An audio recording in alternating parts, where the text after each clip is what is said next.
सामान्य मुंबईकरांना त्रास देण्याचा जो भानगड होती ती मला असं वाटतंय माननीय उच्च न्यायालयाच्या जे भारतीय संविधानाची ताकद आहे, जी ताकद आहे भारतीय संविधानाची आर्टिकल 126 ची, त्या ताकदीच्या आधारावर, त्या अधिकारांच्या आधारावर माननीय उच्च न्यायालयाने सांगितलेलं आहे की जरंगेंना रिस्ट्रेन करण्यात आला, म्हणजेच Jarange no entry in Azad Maidan, no entry in Azad मैदान।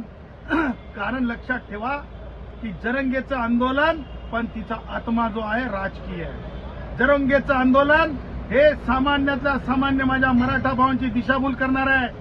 जरंगेचं मूळ आंदोलन सुद्धा चुकीचं आहे। आम्ही वारंवार सांगत होतो की मान्य उच्च न्यायालयाकडे एखादं प्रकरण सुनावणीला असताना त्या प्रकरणाच्या संबंधानं आंदोलन करता येत नाही, कारण न्यूजपेपर इंडियन एक्सप्रेसच्या जजमेंटमध्ये सुप्रीम कोर्टानं सांगितलेलं आहे। त्याचबरोबर माननीय न्यायालयाच्या म्हणजे त्यांच्या जरंगेच्याच आंदोलनातलं प्रकरण होतं की ज्याच्यामध्ये आझाद मैदानाचे जे कायदे आहेत, जे आझाद मैदानाच्या संहिता आहेत आंदोलनाच्या संदर्भानं, त्या सगळ्यांना लागू आहेत। मग जरंगे रात्री कसं काय तिथं थांबण्याची भाषा करू शकतो?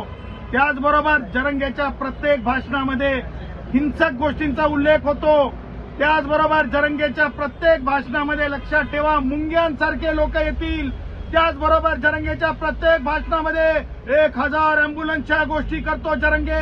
अर्थात जरंगेला हे माहीत होतं आणि हे ठरवून करणारं कुभांड होतं की मुंबईमध्ये अघटित घटना घडावी, ती सुद्धा गणपती बाप्पाच्या प्रतिष्ठापनेपासून म्हणजे चतुर्थीपासून। जरंगेचं पितळ कालच उघडं पडलं होतं।